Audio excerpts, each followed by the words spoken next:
Students. তো আজকে মাধ্যমিকের জন্য আরেকটা ইম্পর্টেন্ট অঙ্ক। দেখো, এটা অনুপাত সমানুপাত চ্যাপ্টার থেকে অঙ্কটা আছে।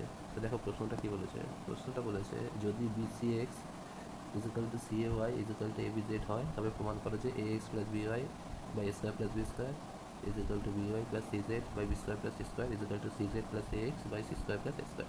আচ্ছা, যেটা বলা আছে সেই ইনফরমেশনটা সবার আগে আমি লিখলাম। তো নেক্সট লাইনটা আমি কী করছি, প্রত্যেকখানা সংখ্যামালাকে আমি এবিসি দিয়ে ভাগ করে দিয়েছি।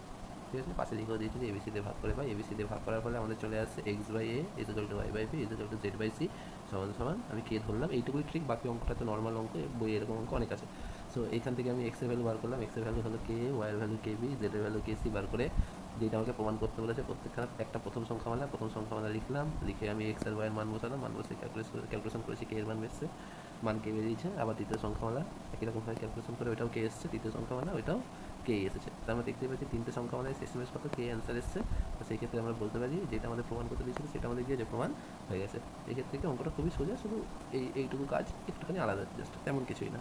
সো এইরকম যদি আরও অঙ্কের বিষয়ে তোমরা জানতে চাও তো চ্যানেলটাকে সাবস্ক্রাইব করে নিও আর ভিডিওটাকে একটা লাইক করে দিও।